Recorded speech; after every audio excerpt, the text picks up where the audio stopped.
All right, so this morning, happy to have Dr. Michael Blaiss with us here. I'm a little unclear, he might clarify. It says Augusta, Georgia here, but I know he lives in Atlanta.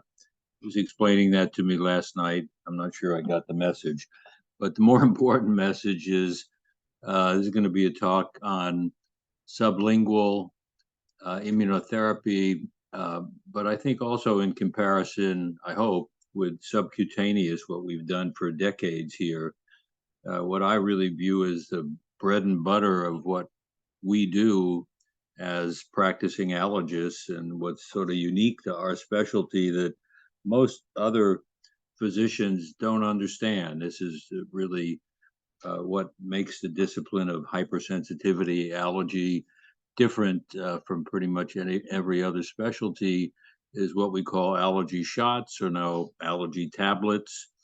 So I'm looking forward to, and I know I've seen these slides, to a very valuable presentation. Mike? Thank you. Real pleasure to be here this morning. Thank you for the invitation. And I do get to talk on one of my favorite subjects, and it's a subject that's important for all of us in the field of allergy and clinical immunology, and that being sublingual immunotherapy. Specifically this morning, I'm going to spend most of the time on Inhalant, which in fact is where we have most of the data. But I will look at both some recent data related to atopic dermatitis and also food allergy. So these are my learning objectives. So again, we'll look at the data related to SLIT, primarily the SLIT tablets, which are approved in the US. We'll look at some of the data as far as efficacy and safety, and I'll give you some of my opinions between SLIT and SCIT. And then, as I mentioned, we'll just briefly at the end mention some data with SLIT related to atopic dermatitis and some of the recent data with food allergy. These are my conflicts of interest for this particular lecture. So I always start off with, do you have trypanophobia? I don't know, how many of you in here have trypanophobia? No one wants to raise their hand. But my guess is you probably have patients that have trypanophobia, and if you deal with pediatrics, you probably have a lot of patients that deal with trypanophobia, which is, again, that fear of needles, which becomes a real issue when we talk about long-term use of immunotherapy in the patient population. So specifically, we know that SCIT, in fact, has been around, in fact, for over a century now. We can go back to some of the original studies, in fact, SLIT, which has been for the last 30 to 40 years. So both of these, in fact, have been around for a long time. When we talk about sublingual immunotherapy, we tend to talk primarily about two different methods, being the sublingual swallow, so basically what we'll call SLIT drops, and then we have the allergen immunotherapy tablets. And at least in the United States, we have tablets that cover the northern pasture grasses, and one for Timothy, which again is a northern pasture grass, so they cross-react, ragweed, house dust mite. I also listed birch here, which we in fact do not have in the United States, but pretty much the rest of the world, including Canada, just north of us here, have the birch pollen tablet. And if we were in Japan, we'd also talk about the Japanese cedar tablet, which obviously we also do not have in the United States. So to start this, I think it's important as we look at some of the data that we understand the difference between how these studies are done related to immunotherapy, whether we talk about either SCIT or SLIT, most of these, again, are related to SLIT, versus the typical studies we're used to related to medication, and using the example here of rhinitis medication. Because what we're doing here, when we're doing these studies, not only do you have the population variance, again, the patient having allergy problems, but you also here are dealing with allergen exposure variation. Because again, these studies are different because generally these studies, patients are asymptomatic, in fact, when they start treatment. Again, if we talk about allergic rhinitis studies or asthma studies, patients are symptomatic, and then they're started on a treatment versus placebo and looking at the outcome. So that's different here. Also, you're dealing with pollen. And we know each year pollen levels vary. We know they've been increasing generally, but again, it can vary a great deal from year to year, and that's going to influence the results, because if there's a very low pollen season, you in fact may not see any major difference between the active and in fact the placebo group. And the other thing different here is you're dealing with what's called a total composite score. So not only are you looking at symptom improvement, which is what we would do with medication, but you're also looking at medication decrease. So in other words, and when we look at these studies, this is what the FDA wants, that's what the EMA wants, is these composite scores showing, again, efficacy of immunotherapy. I'm not sure I understand. Patients aren't symptomatic prior to treatment. So if we're talking about primarily seasonal, so you start treatment pre-seasonal. So in fact, they're not.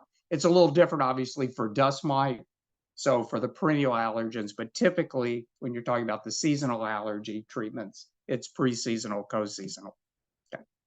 So these are the symptom measures. You'll notice that it's allergic rhinoconjunctivitis. There are 4 related to nasal symptoms, 2 related to eye symptoms, and they're scored from 0 to 3, 0 being no symptomatology to 3 being severe. And then this is the medication score that's done on a daily basis, starting with the 2nd-generation antihistamine. If that's not controlling the eye problems, and using an antihistamine eye drop, and if that's still not controlling the patient's symptomatology, you would add an intranasal corticosteroid.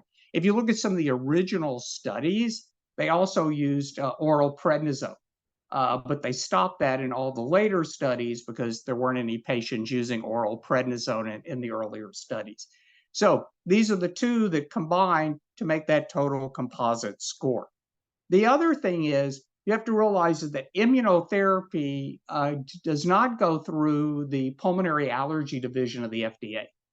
In fact, it goes through the vaccine division. This is a vaccine, okay?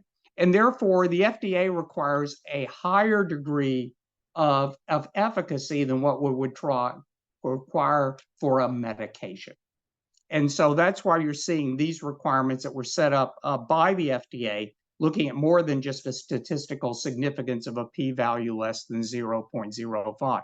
But you'll notice here that the FDA criteria for clinical relevance is the total combined score and the active difference compared to the placebo group. And you'll see here that they look for an average difference of less than or equal to minus 15% of the total combined score, plus the upper bound of the 95% confidence interval has to be less than or equal to minus 10%. So this is a much higher standard than what we require for typical medication. In fact, if you look at the EMA, which is the FDA equivalent in Europe, they want a 20% decrease in the total combined score compared to placebo and be statistically significant.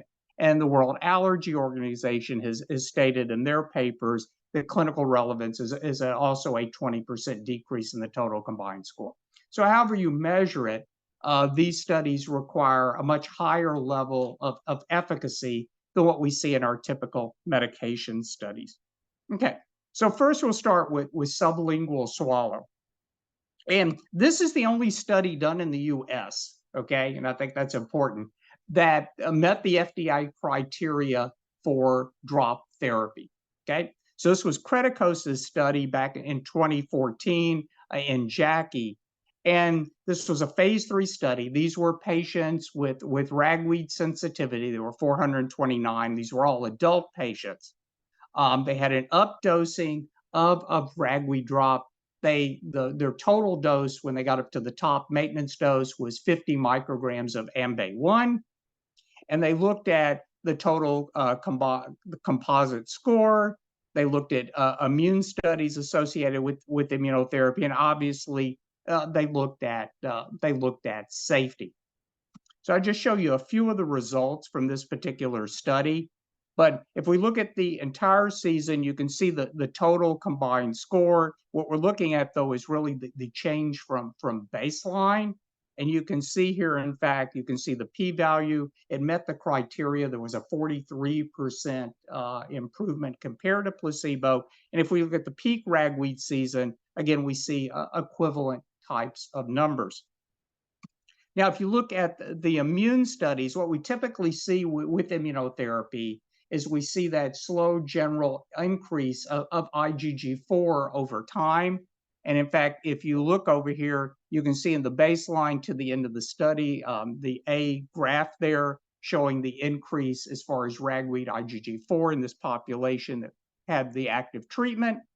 And if we look at the bottom here, we're looking at, in fact, IgG levels, and you'll see that it increased through the study. So they never got to the point where we typically see, and we'll see in some other studies, where IgG levels, in fact, start falling. And you can see, again, the relative difference here over on the right. So again, they got immune changes that we would also typically see, again, with SCIT in our patient population. No, okay. So this is the side effect profile. And the main thing that, again, and we'll continue to see this when we look at the SLIT studies, is going to be oral mucosal types of side effects. And in fact, you'll see the highest group here was oral mucosa, where it was about 10% with ragweed and 2% in the placebo group. There was no anaphylaxis. There was no use of epinephrine in this particular study. So the study met FDA criteria. It was never filed by the FDA. So in fact, we do not have a ragweed drop, again, approved in the United States.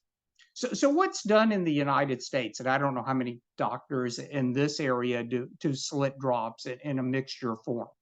But you have to remember that all the studies that were done primarily in Europe, as far as SLIT drops, they're single allergen studies. In other words, there are no studies that have looked at 2 or more allergens together, looking at efficacy or safety in the population. So if I was a practicing allergist in Paris, France, and you came to me and let's say you had Timothy allergy and dust mite allergy, and I felt both of them were causing you problems and I wanted to put you on immunotherapy, I'd write a prescription that you would take to the pharmacy. The pharmacy would send it to the extract company. The extract company would send back to the pharmacy 2 separate vials. In other words, they're not mixed together. So the allergens are given separately. They can be given one after the other, but in fact, they're not mixed. So what basically is being, as we know in the United States, there are no approved SLIT drops in the United States. And as I mentioned, there are no studies related to the mixtures. If you look at some work Hal Nelson did several years ago, where they did Timothy alone as a drop and then Timothy with 9 other allergens, at least from that study, and it had its problems, suggested that when it was mixed together, the patients did not get the same response that one would see if, in fact, Timothy had been given alone. So that's my concern as far as the mixtures that are being done in the United States. I don't know if you want to comment. I mean, for those of us who have been in this specialty a long time, the image of drops as a form of immunotherapy, at least my impression, is a negative one because it was done off-label, often by ENTs practicing allergy, making their own unstandardized product. So at least I personally have an image that drops have been misused or ineffective in the United States, while the tablets that you're about to talk about are verified in an effective form of therapy. Yeah. I don't know what your opinion is. So if you look at the data on the well-done studies for SLIT drops with high allergen levels, so just like the ragweed one that I just showed that Creticos did, you show the same type of efficacy. So again, it has to be done correctly. It has to be done just like we do with SCIT, where we have standardized extracts. We know what level of allergen needs to be given to see the changes that we expect. And for a lot of the drops in Europe, we also have that data. So that's not what's being done in the US, because no one can tell you how much of a particular allergen they're getting in each drop when there are mixtures. And that's why, again, I don't think there's no definitive data that shows any efficacy there. But drops done correctly with standardized dosing, with the appropriate amount of allergen do work. Granted, but basically the way it's been done for decades in the US is off-label, no standardization, no proof of efficacy other than placebo. Correct. So most, just for our trainees here, most of the time in the US, if someone tells you they're on allergy drops, they're almost certainly getting a homemade mixture of no proven efficacy. Correct. Okay. Yeah, that total agreement. Okay, so let's look at, we'll look at the FDA approved products in the United States, and that at the present time is just SLIT tablets. So these are the ones that are approved in the United States. So I mentioned Timothy grass, 5-grass tablet, ragweed, and let's see there, but the dust mite, which is made up of D. and D. tyrannismus. You'll notice that all the treatments are daily. The pollen tablets can be given pre-seasonal, co-seasonal, where dust mite is given year-round. Only the 5-grass tablet has an up dosing for the first 3 days. All of them, in fact, should be given the first dose in the office, patient instructed about side effects, and given an auto-injector of epinephrine to take home in case of anaphylaxis at home. It's important to note we're the only country that I'm aware of that requires an auto-injector of epinephrine for patients that take SLIT tablets at home. And the same goes for SLIT drops, primarily in Europe, but that's what the FDA, in fact, has required. And you can see the dosing age for the pollens is down to 5. Recently, dust mite was moved down to 12. Hopefully, will be moved in the pediatric population in the near future. And the only one that's has data on sustained effectiveness, in fact, is the Timothy grass tablet, where 3 years of continued use, at least from the data, shows at least 1 year of sustained effectiveness. So the Timothy tablet can be given either way, either pre-seasonal, co-seasonal, or year-round for 3 years. So I'm going to kind of review in general some of the studies here. We'll start with grass. This is the 5-grass tablet. This is Linda Cox's study, the phase 3 study that was published in JACI. You can see here about 11 years ago. But I wanted to show this because it's your typical pre-seasonal, co-seasonal study. They started 4 months before the grass pollen season. 300 IR is how the company, in fact, patented the amount of allergen that is in the tablet, so they gave it that name. Then treated through the pollen season, and then they were followed up. So if we look at the results, they called this the average composite score, which is the same as the total composite score. So we're looking at symptomatology and medication decrease. And in fact, there was a 32% improvement compared to placebo, and it met the FDA criteria. This is daily symptom score, showed a 23% improvement, and then daily medication score showed a 47% improvement. Those are all secondary endpoints in that particular study. The other thing, and I'll show this a few other times as we go through here, and to me, this is extremely important when you're educating patients that you're placing on SLIT, is understanding the oral mucosal side effects. Because the vast majority of patients, at least 50 to 60%, are going to have some type of oral mucosa side effects associated with the use of SLIT. So in this particular study, and this is what you see in all the studies, whether we talk about adult or pediatric population, the most common things you see are throat irritation, oral itching, oral edema, which is primarily swelling under the tongue, where in fact either the drop or the tablet is being placed, ear pruritus. The other thing to know about these, and we'll look at some times in a minute, is that they tend to be self-limited, lasting about, on average, 15 minutes, and usually will continue to go away and be gone by about 30 days of treatment. So I think it's important that patients understand, again, that these problems are a high likelihood to occur, and they will, in fact, resolve over time. Now, one of the things we talk about with immunotherapy, and there's a lot of debate in the literature, is does immunotherapy really prevent the development of asthma? Does it prevent the development of other allergen sensitizations? And to be honest, if you go through the data, it really is, you can find whatever you want in the literature, from it makes it worse till it prevents it completely. Most of the double-blind placebo-controlled studies have not shown that it really does prevent new sensitizations or the development of asthma.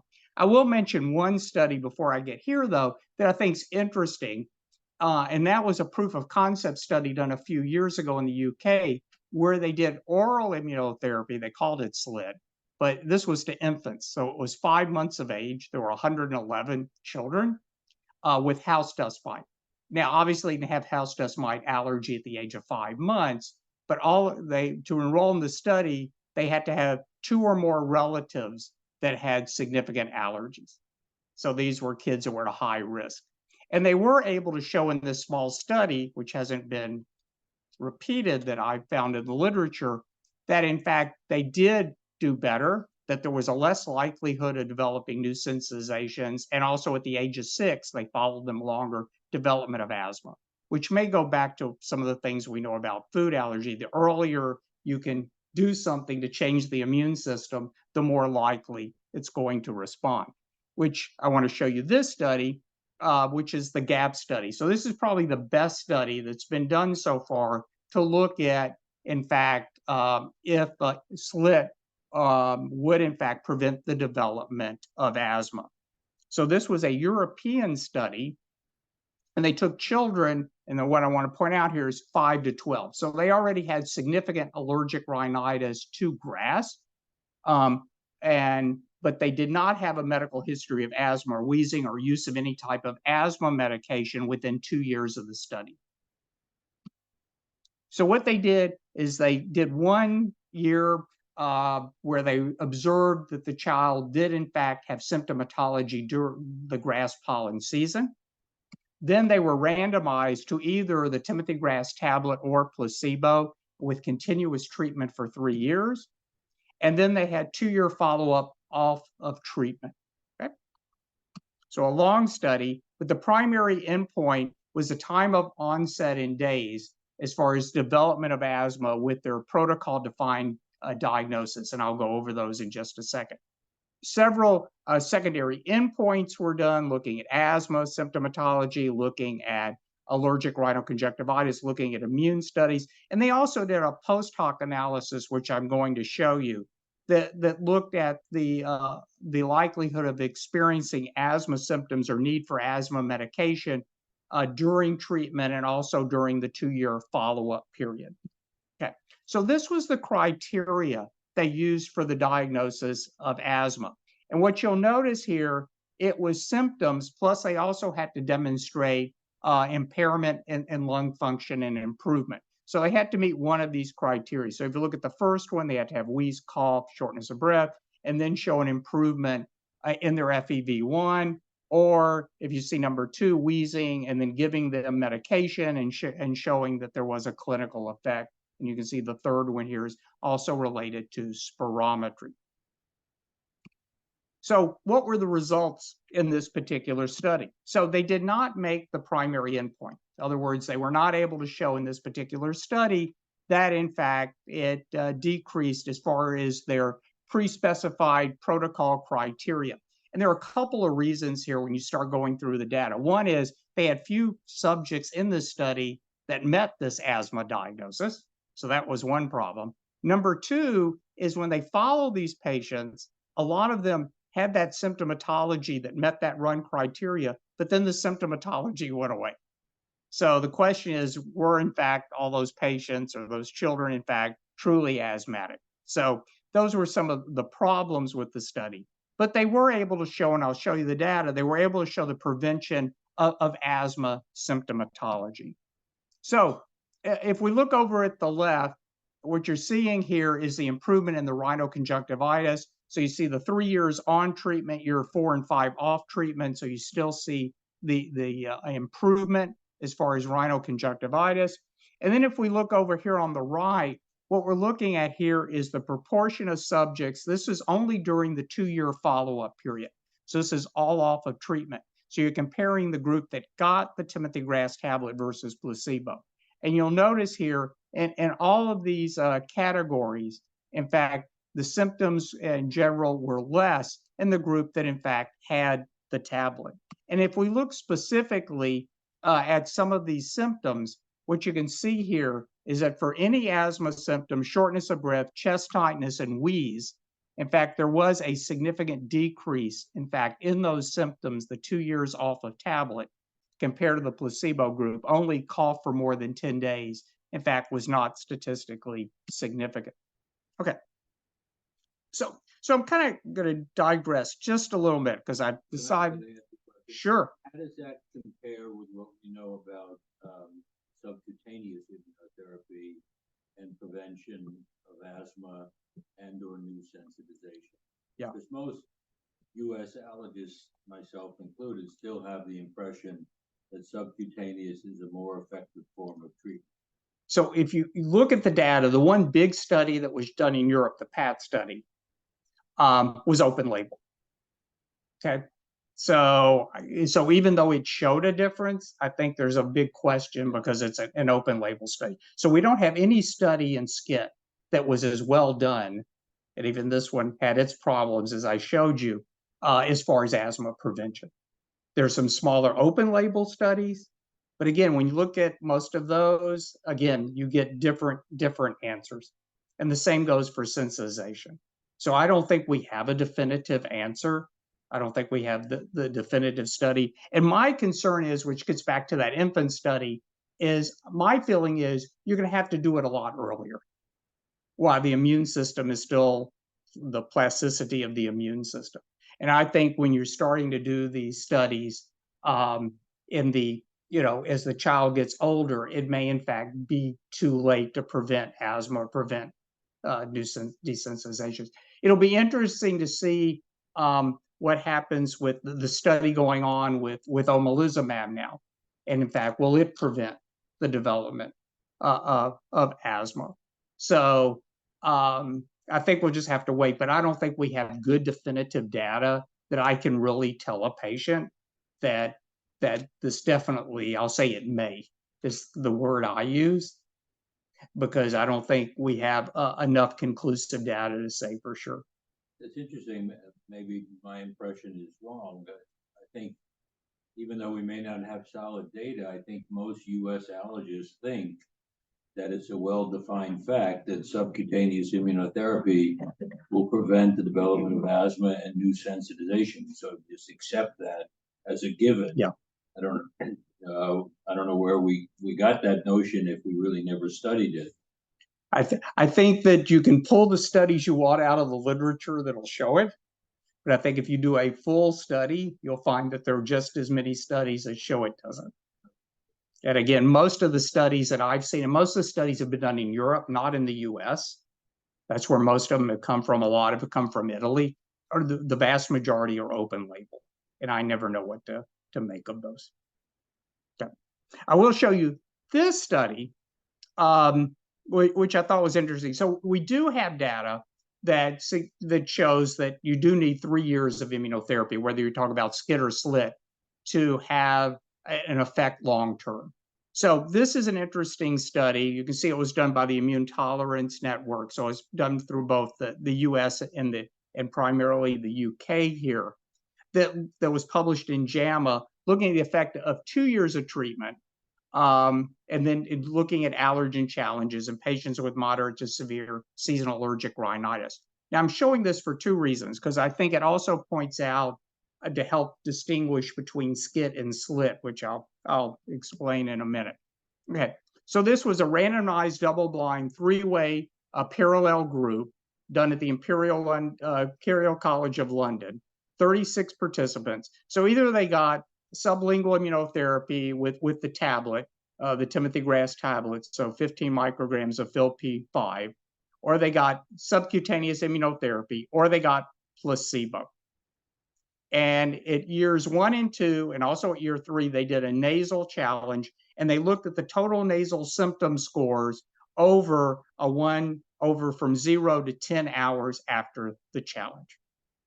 Okay, so here are the results. So if we go up on the left here at the top, what I want to look at is the primary endpoint, which is the total nasal symptom score. And what you're seeing here on year one is that, and if we look at the comparison of the area under the curve, SLIT versus placebo was not significantly different in the first year. SCIT versus placebo was. And in fact, then if you look at SCIT versus SLIT there, it was in favor of SCIT. So what you see, and if you look at most of the studies in literature, most of the studies in literature are one-year studies. And that's why you see in a lot of these studies that SCIT, in fact, is better than SLIT, because it appears to be, and there are several studies to verify, including this one, that in fact, you do see a quicker response as far as symptomatology with SCIT than you do with SLIT. But what you have to look at is long-term use, because that's what we do with immunotherapy. So if we go to the year 2 here, and we look at area and curve, now SLIT versus placebo, there is a significant difference. SCIT versus placebo, there's a significant difference, and there's no significant difference between SLIT and SCIT. So the bottom line is, in that second year, it catches up as far as efficacy. And that's why I think you see a lot in the literature that SCIT is better than SLIT, but it really, I think, when you start looking at those studies, most of those are one-year studies, and they're not carrying them out for long term. And then the last thing I want to point out on this study is year 3. So again, this is when they stop treatment at year 2. And what you'll notice here is that SLIT versus placebo, no significant difference. SCIT versus placebo, no significant difference, and no difference between SCIT and SLIT. So you really have to use those 3 years if you're going. And one of the things I always tell patients is that ideally you need to be on treatment 3 to 5 years to get the significant benefit that we want in the patients with allergen immunotherapy. So even though in year 3 there, the red curve looks a little better. Yes. Statistically, it was not. Okay, so I'm going to move on now and mention a couple of studies related to ragweed. And one of the things, so this is a pediatric study, again, pre-seasonal, co-seasonal. A lot of the patients had asthma. And then the other point I want to make here is 78% of the patients are polysensitized. And if you look at all of these studies, in fact, the vast majority of patients are polysensitized. And one of the things that I think we do different in the US than what allergists and most of the rest of the world do is that we tend to treat everything that in fact is positive. Where in most other countries, it's really, what does the history suggest is the most likely thing along with the test that the patient is positive to. And to a great deal, I think they're doing it better than what we do. And if you think about food allergy, we all see patients, I knew, that come in with lots of positive food tests. They've had blood studies done, or they've seen someone else and they've done skin testing. But we know that in the vast majority of those patients, they can eat most of those foods. In other words, you can be polysensitized, but not being polyallergic. And I think we have to think about the same thing as far as inhalant allergy. That in fact, just because you have a positive test, it doesn't mean it's clinically causing the patient symptoms. And I think that's what you see from these studies, because you can see single allergen works in patients that in fact are polysensitized. And you can see what in this particular study of children, what the other sensitizations were here: Timothy grass, muckwort, trees, and not surprising, house dust mite. Now, what they also looked at this study, so this study met the FDA criteria and got approved for children, but they also looked at the asthmatic children in this study. And I'd showed you the GAP study previously. So here we're looking at asthma daily symptom score, pink, and during the entire ragweed pollen season. And what you'll see here, so this is looking at symptoms, so primarily cough, wheeze, et cetera, that we know associated with asthma. And in fact, you can see the significant improvement in symptomatology during both the peak and the entire ragweed season. The other thing that they showed in this study, which I thought was interesting, and this gets back to safety. And this goes on, so what they're looking at here, and you can see here's the mean duration of events on day 1. Okay, and you can see again the most common ones here. If you look at the ends, so you see ear pruritus here, you see oral pruritus, and you see throat irritation. What's interesting is the number of placebo patients that also had these particular side effects. Again, we see this in all these studies. But the other thing here is you're looking at the mean time that they lasted.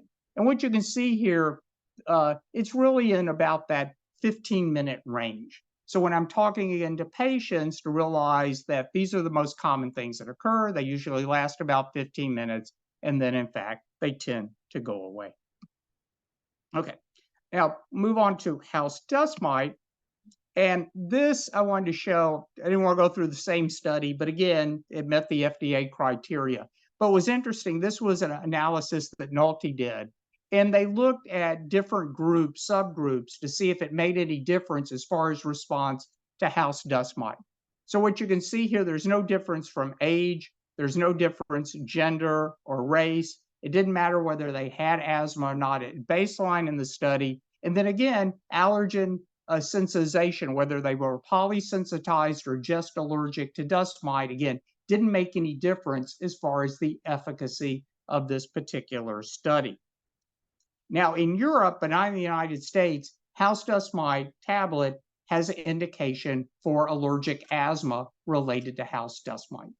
So this is a study that was published in JAMA a few years ago that looked at house dust mite tablet as far as in adults that had allergic rhinitis to house dust mite and also had house dust mite that they felt that was associated to their asthma.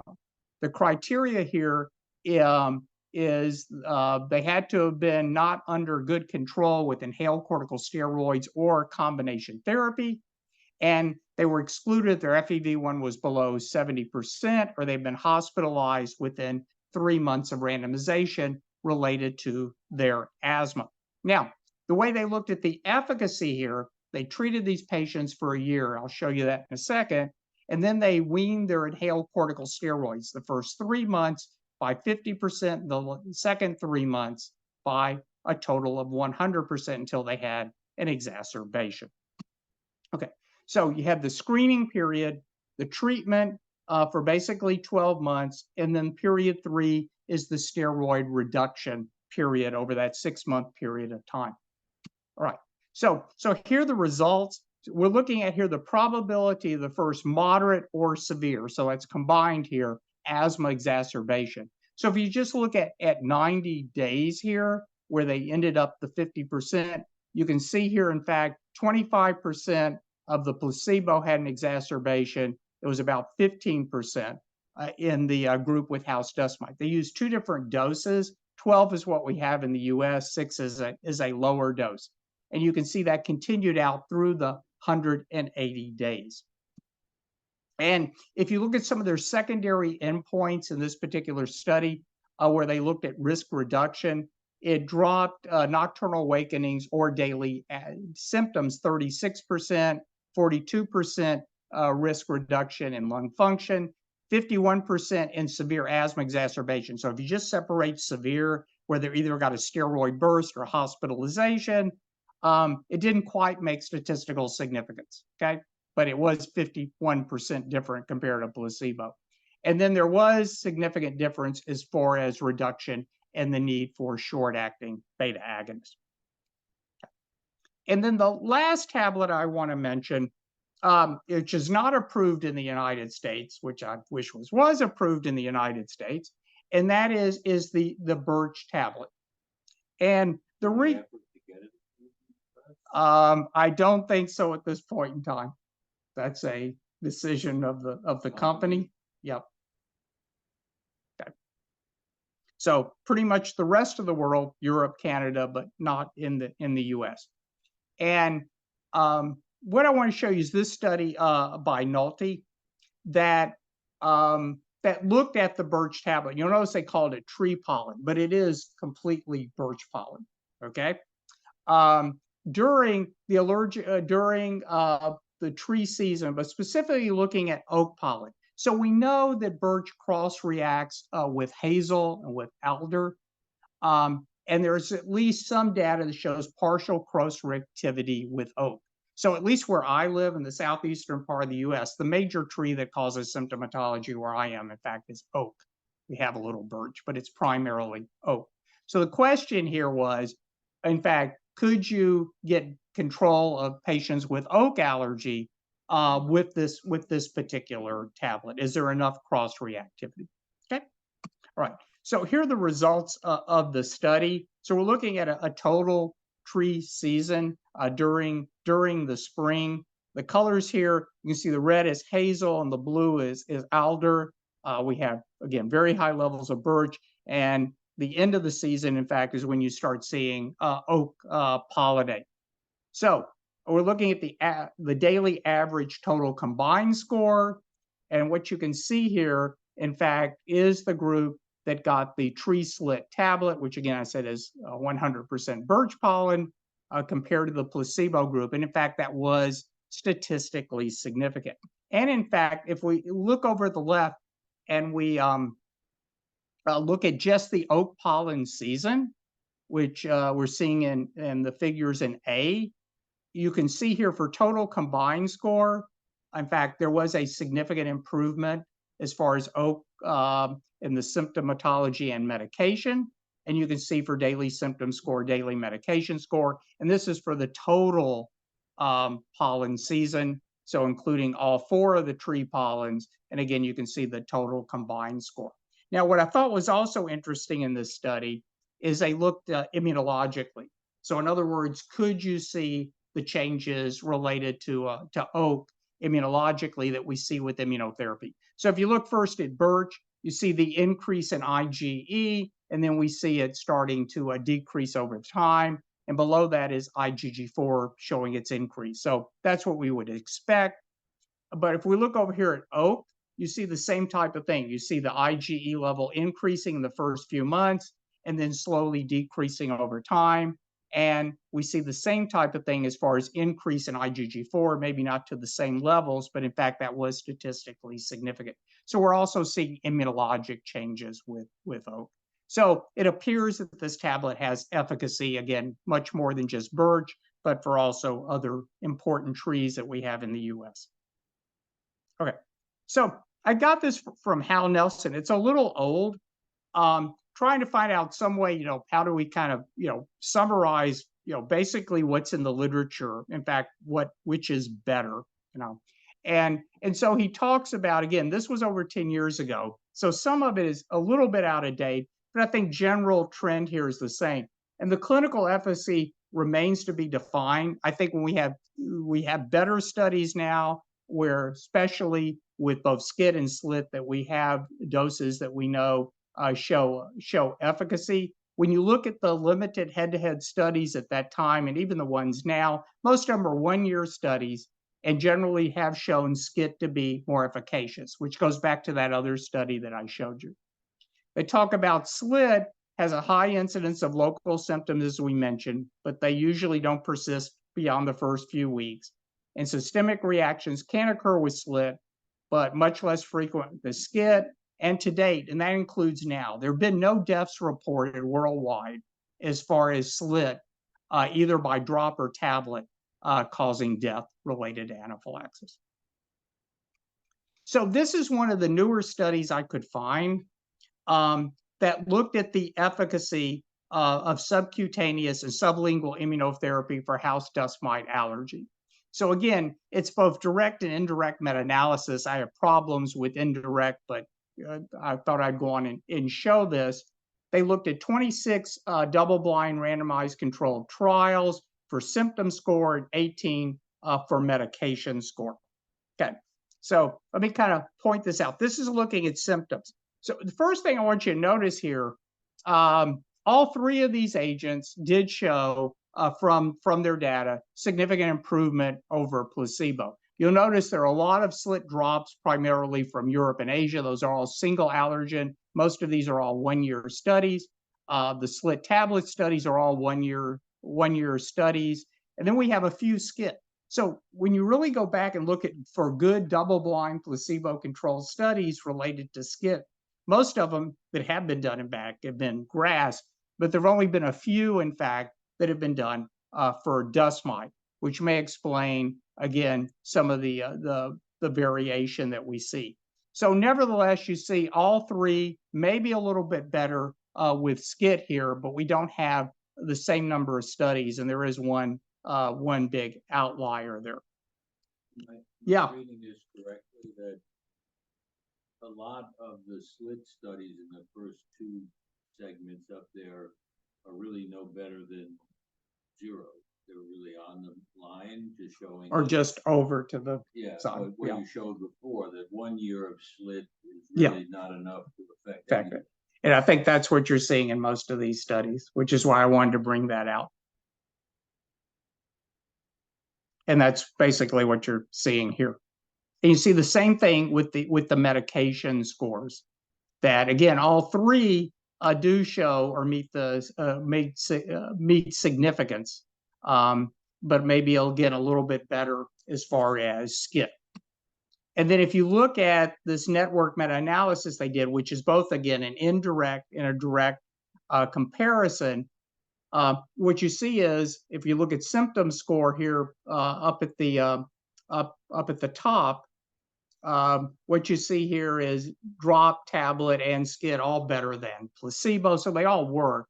At this point in time, again, mostly 1 year data, drop versus tablet, there was no difference, but SCIT was better than either the drop or tablet. And you see basically the same thing here as far as medication score, except when you look at SCIT versus SLIT drop, there's not a significant difference there.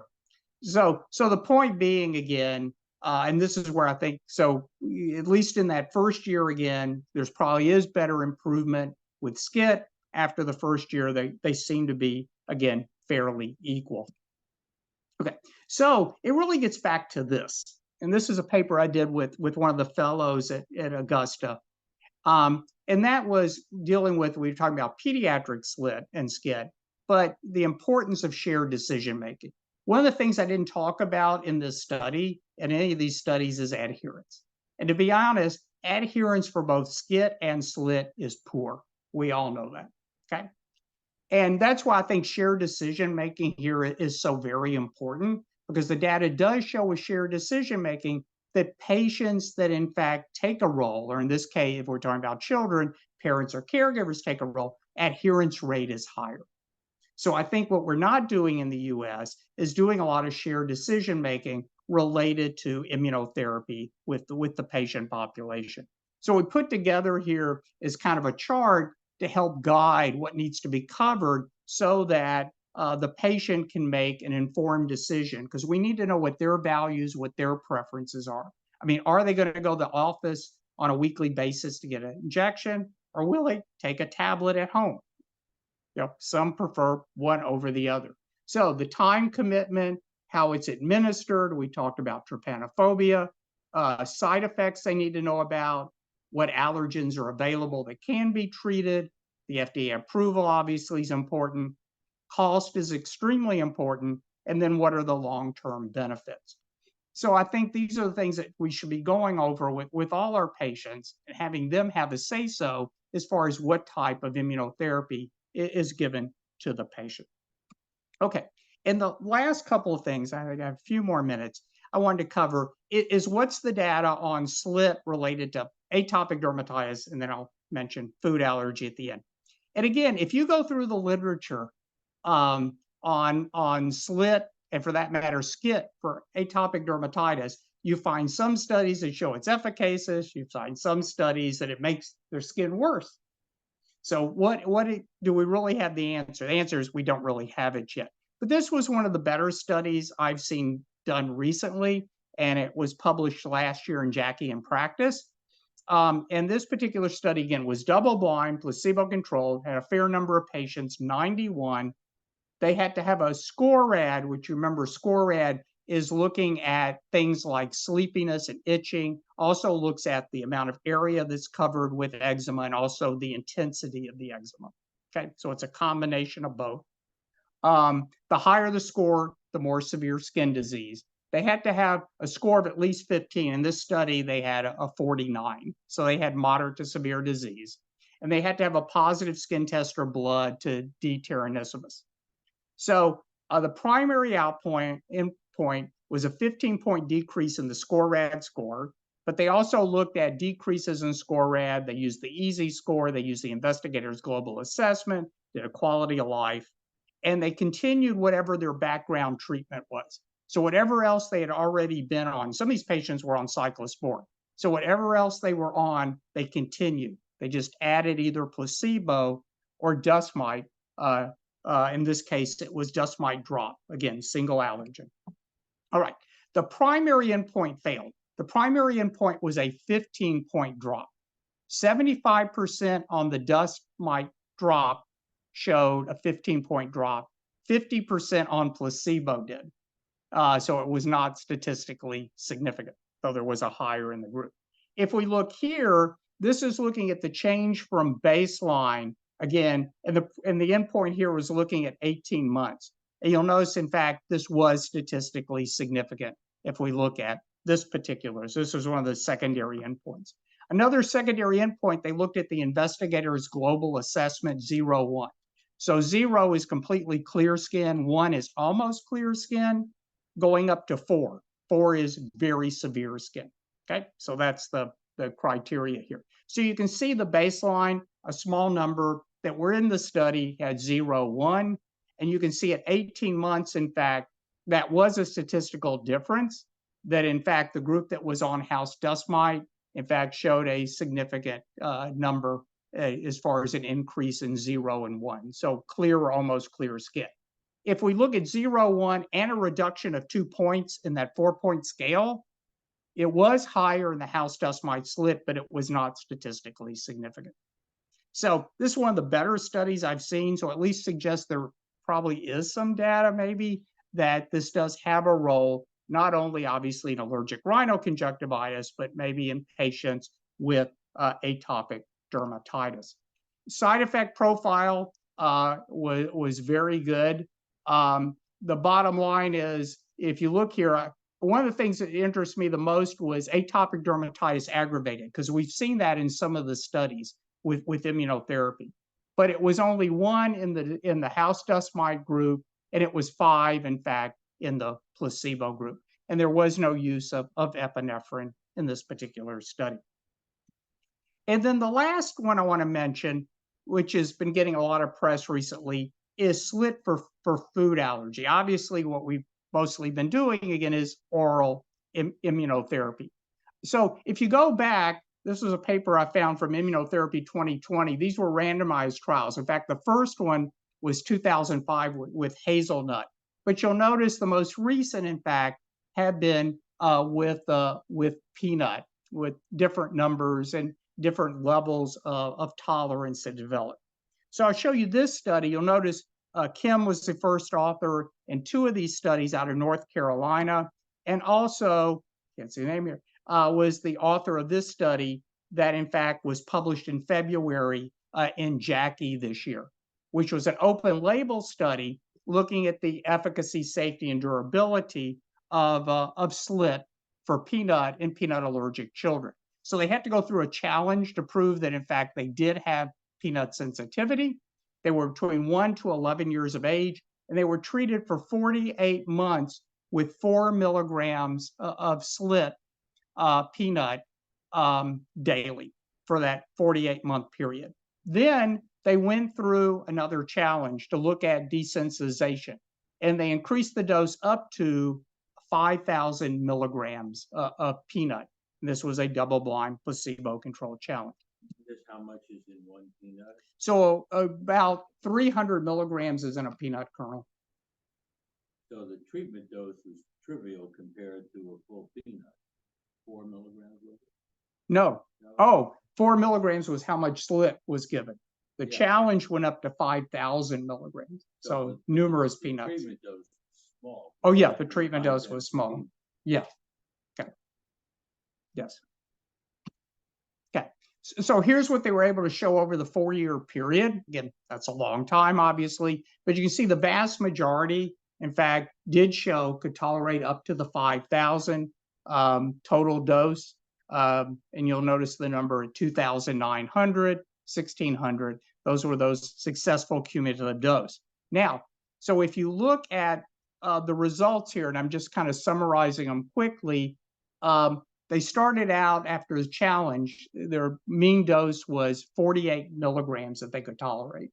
okay, in the challenge. And they were able to increase that to 2,723 after the 4-year treatment, obviously statistically significant. They said that clinical significant desensitization was be able to tolerate 800 milligrams, so 2 to 3 kernels of peanut.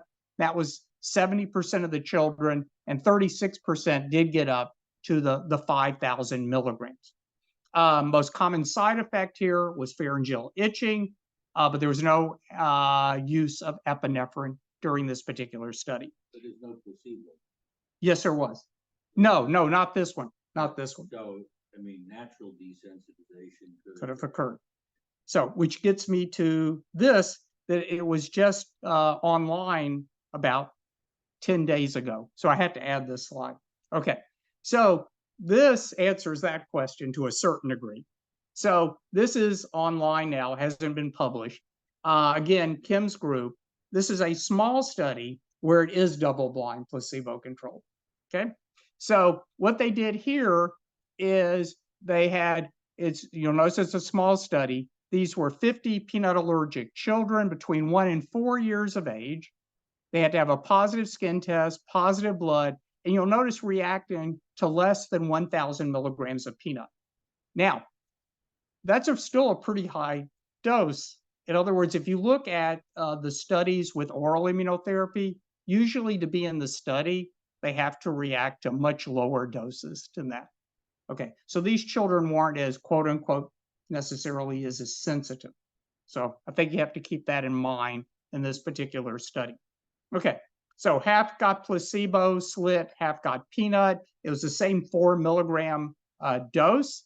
And then they did, after 3 years of treatment, so it's 36 months, they did a cumulative dose of 4,443 milligrams of peanut. You'll notice that in the placebo group, 0 could do the challenge. 79% were able to do that were on peanut SLIT.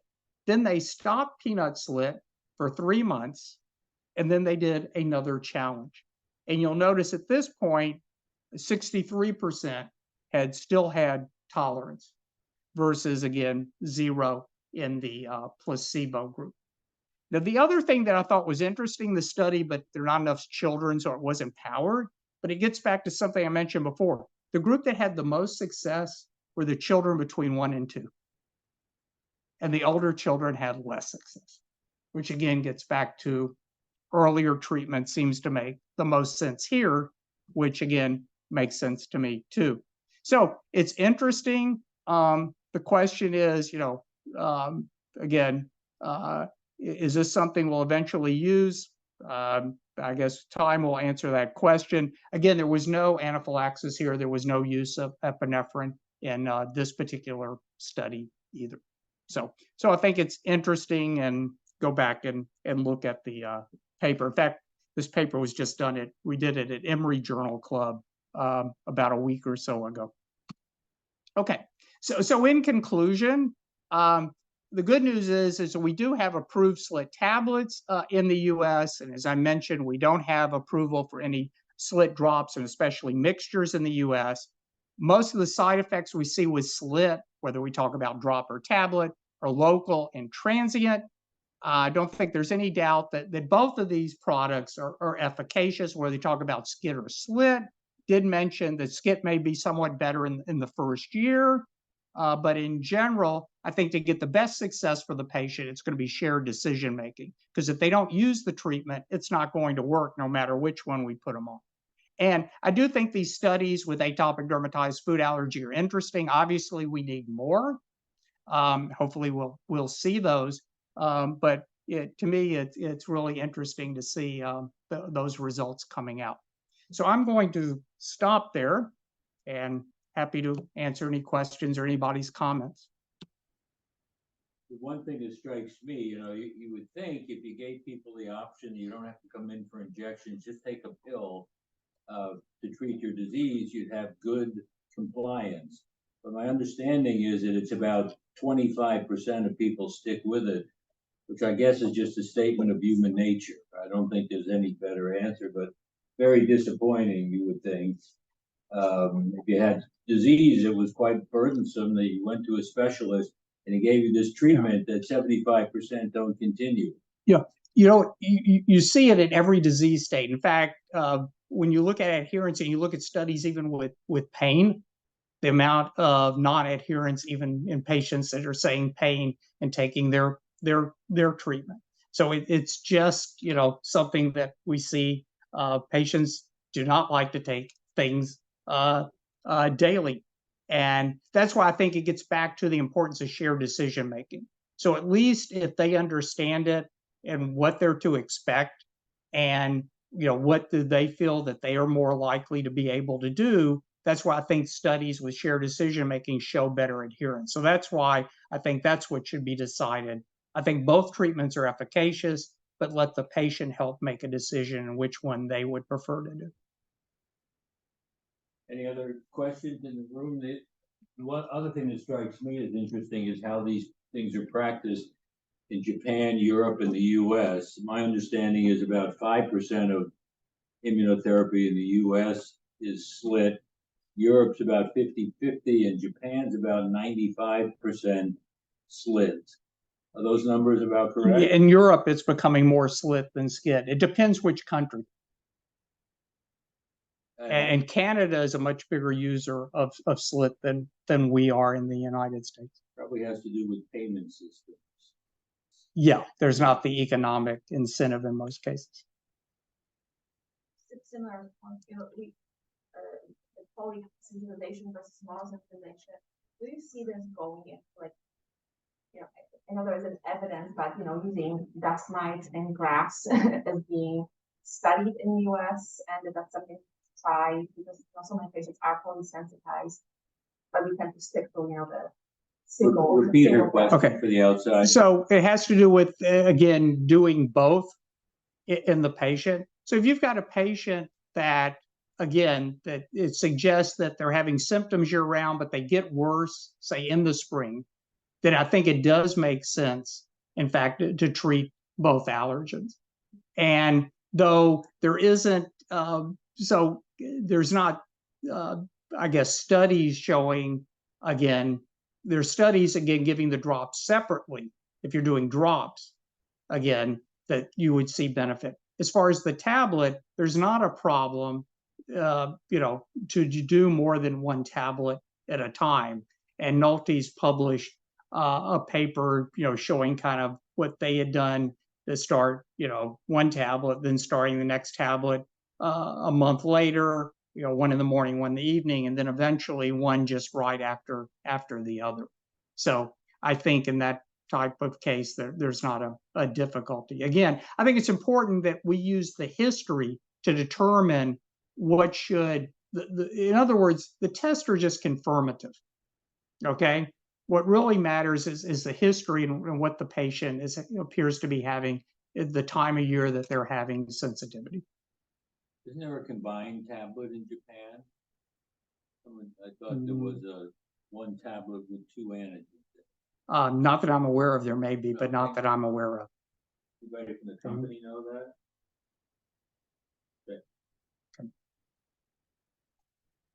Okay. That's something we won't see in the US, because trying to do those types of studies would be extremely difficult.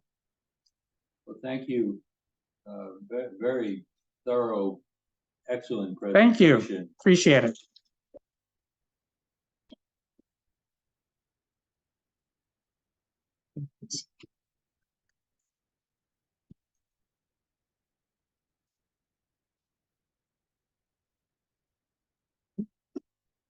Thank you.